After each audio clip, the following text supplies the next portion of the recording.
So thank you for being here today. I'm excited to be here today. I'm going to get going because I got a good story to tell you all. But first, I want to give you a statistic, and I want you to think about this. Right now in the country, there's 10 to 11 million jobs that need to be filled. There's only between 5 and 6 million people looking to fill them.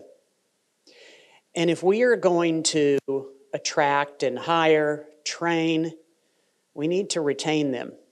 So I want you to think about that and just poke that away and listen to my story.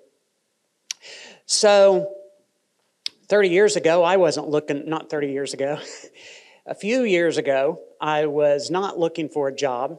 I was in the middle of a 30-year career with Pfizer, selling one of 27 different drugs that I'd sold over the course of my career, a really wonderful career, Rookie of the Year, 5-time National Rep of the Year, numerous leadership committees, and a leader on the teams that I was part of.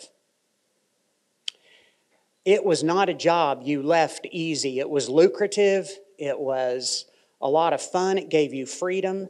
I launched drugs like Lipitor, Norvasc, Eliquis, Zoloft, and launched and sold Viagra. What a story that was. Very much like you've heard or seen in movies. So,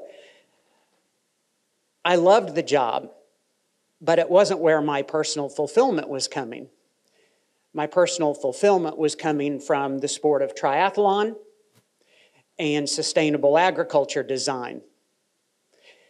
I had had a severe back injury, and in overcoming that, I learned about the difference between motivation and discipline, how much the human body could take, and what kind of success you would have if you could push it.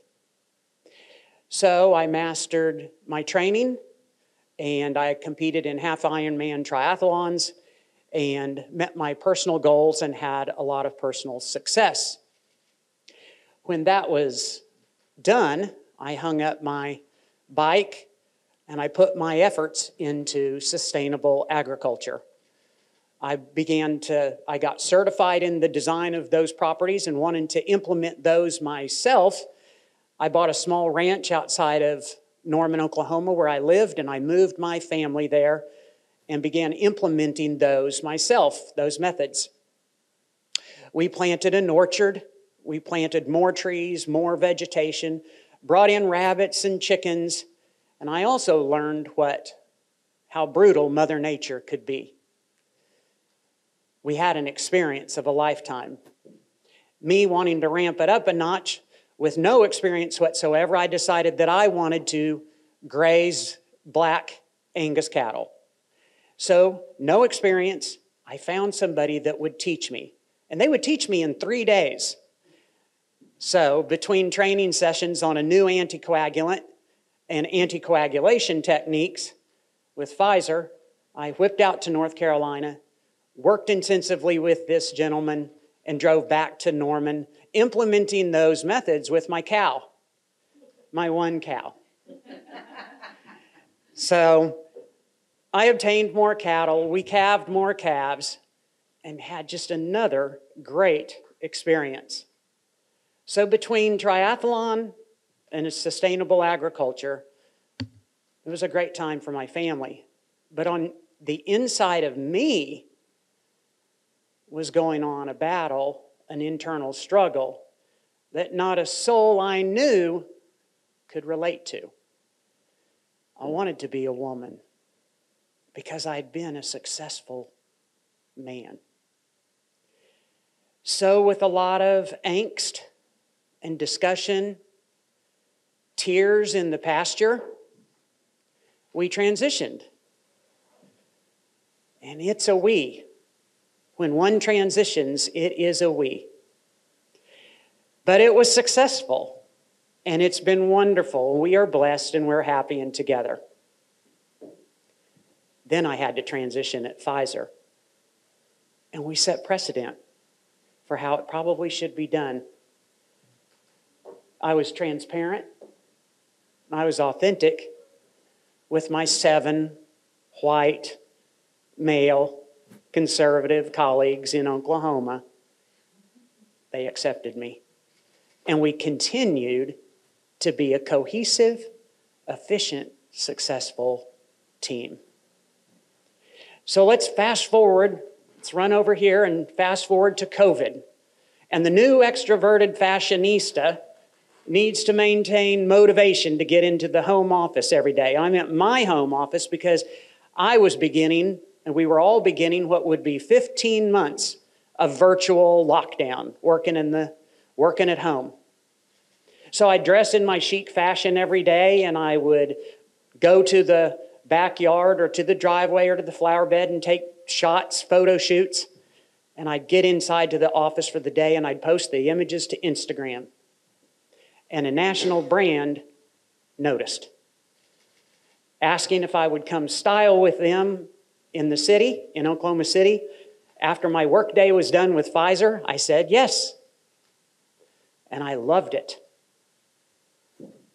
9 months later, the brand reorganized, and they asked if I wanted the leadership position in Oklahoma City. And I said yes to another new experience. And I left the old experience of biopharma behind after 30 years. And we crushed it. We crushed the business. And then I lost my assistant manager. She was there before me, and she was happy to work with me, and I lost her to a promotion. I lost another one with the sudden death of her mother, and another to high fuel prices and a long commute. And I had to rebuild my team. So I rebuilt them from customers who wanted the experience of working in the fashion industry with me. A retired police detective, an attorney who sold her practice, a warehouse worker that couldn't afford the fashion unless she worked there, and a 17-year-old homeschool kid made up the core of my team. And we crushed it bigger than before. And at the same time, in South Lake, Texas, in one of the most historically high volume boutiques in the country, it was floundering. Asking if I wanted to take the leadership position there. They were losing hundreds of thousands of dollars. I said yes. And so a new experience for me, again, moving out of the state of Oklahoma for the first time to a new city.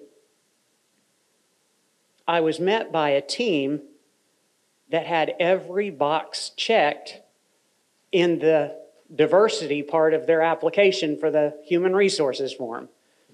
Race, age, gender, sexuality, religion, all checked. And because I had been accepted, I accepted them.